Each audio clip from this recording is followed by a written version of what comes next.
Artigo 1108. Pago passivo e partilhado o remanescente, convocará o liquidante Assembleia dos Sócios para prestação final de contas. Artigo 1109.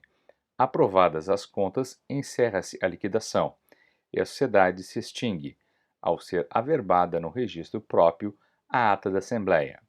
Parágrafo único.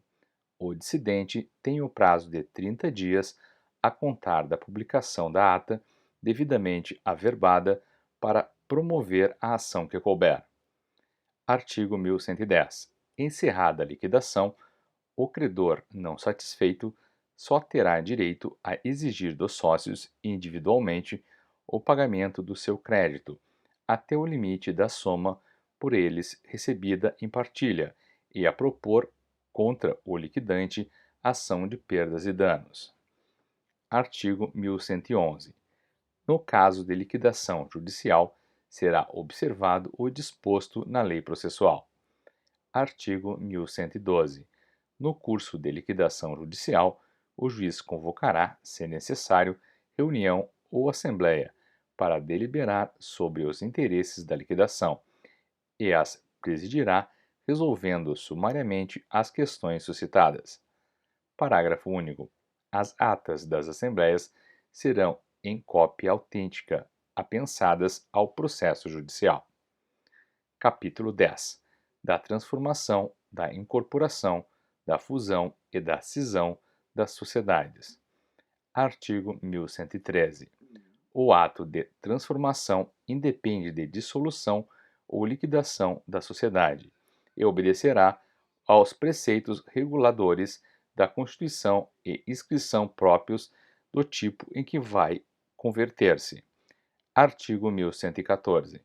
A transformação depende do consentimento de todos os sócios, salvo ser prevista no ato constitutivo, caso em que o dissidente poderá retirar-se da sociedade, aplicando-se no silêncio do estatuto ou do contrato social o disposto no artigo 1031. Artigo 1115. A transformação não modificará nem prejudicará, em qualquer caso, os direitos dos credores.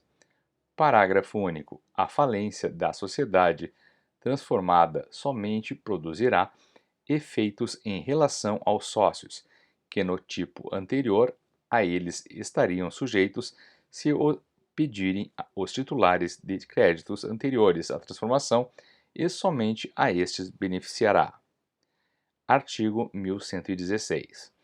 Na incorporação, uma ou várias sociedades são absorvidas por outra, que lhes sucede em todos os direitos e obrigações, devendo todas aprová-la, na forma estabelecida para os respectivos tipos. Artigo 1117. A deliberação dos sócios da sociedade incorporada deverá aprovar as bases da operação e o projeto de reforma do ato constitutivo. Parágrafo 1º. A sociedade que houver de ser incorporada tomará conhecimento desse ato e, se o aprovar, autorizará os administradores a praticar o necessário à incorporação, inclusive a subscrição, em bens pelo valor da diferença que se verificar entre o ativo e o passivo. Parágrafo 2º. A deliberação dos sócios da sociedade incorporadora compreenderá a nomeação dos peritos para a avaliação do patrimônio líquido da sociedade, que tenha de ser incorporada. Artigo 1118.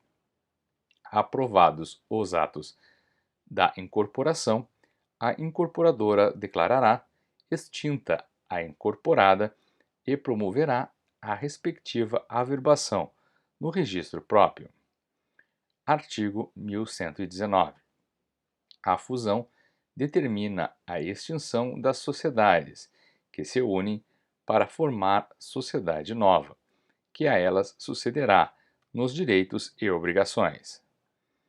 Artigo 1120. A fusão será decidida na forma estabelecida para os respectivos tipos, pelas sociedades que pretendam unir-se. Parágrafo 1º. Em reunião ou assembleia dos sócios de cada sociedade, deliberada a fusão e aprovado o projeto do ato constitutivo da nova sociedade, bem como o plano de distribuição do capital social, serão nomeados os peritos para avaliação do patrimônio da sociedade. Parágrafo 2º. Apresentados os laudos, os administradores convocarão reunião ou assembleia dos sócios para tomar conhecimento deles, decidindo sobre a constituição definitiva da nova sociedade. Parágrafo 3º. É vedado aos sócios votar o laudo de avaliação do patrimônio da sociedade, de que façam parte. Artigo 1121. Constituída a nova sociedade, aos administradores incumbe fazer e inscrever no registro próprio da sociedade os atos relativos à fusão. Artigo 1122. Até 90 dias após publicados os atos relativos à incorporação, fusão ou cisão, o credor anterior, por ela prejudicado, poderá promover judicialmente a anulação deles. Parágrafo 1º. A consignação em pagamento prejudicará a anulação pleiteada. Parágrafo 2º. Sendo ilíquida a dívida, a sociedade poderá garantir-lhe a execução, suspendendo-se o processo de anulação. Parágrafo 3º.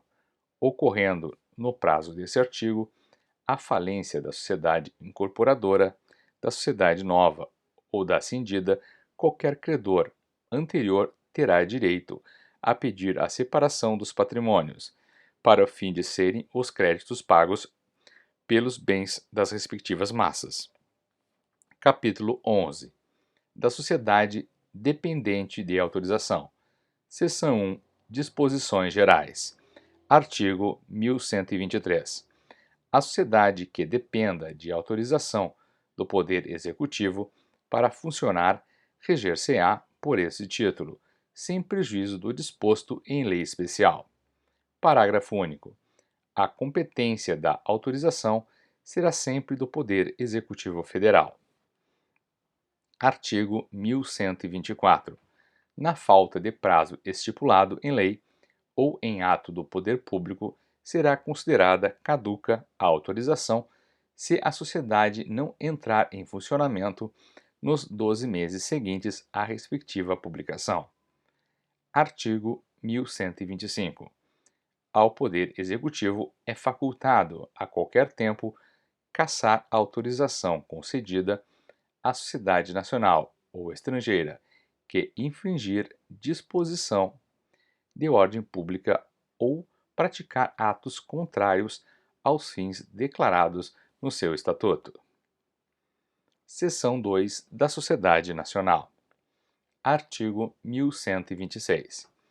É nacional a sociedade organizada de conformidade com a lei brasileira e que tenha no país a sede de sua administração.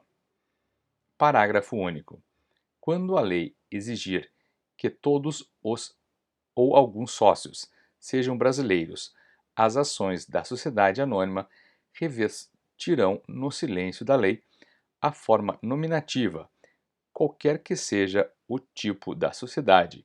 Na sua sede ficará arquivada cópia autenticada do documento comprobatório da nacionalidade dos sócios. Artigo 1127. Não haverá mudança de nacionalidade de sociedade brasileira sem o consentimento unânime dos sócios ou acionistas. Artigo 1128. O requerimento de autorização de sociedade nacional deve ser acompanhado de cópia do contrato, assinada por todos os sócios, ou, tratando-se de sociedade anônima, de cópia autenticada pelos fundadores dos documentos exigidos pela lei especial. Parágrafo único. Se a sociedade tiver sido constituída por escritura pública, bastará juntar-se ao requerimento a respectiva certidão. Artigo 1129. Ao Poder Executivo é facultado exigir que se procedam a alterações ou aditamento no contrato ou no estatuto, devendo os sócios, ou tratando-se de sociedade anônima, os fundadores, cumprir as formalidades legais para a revisão dos atos constitutivos e juntar ao processo prova regular.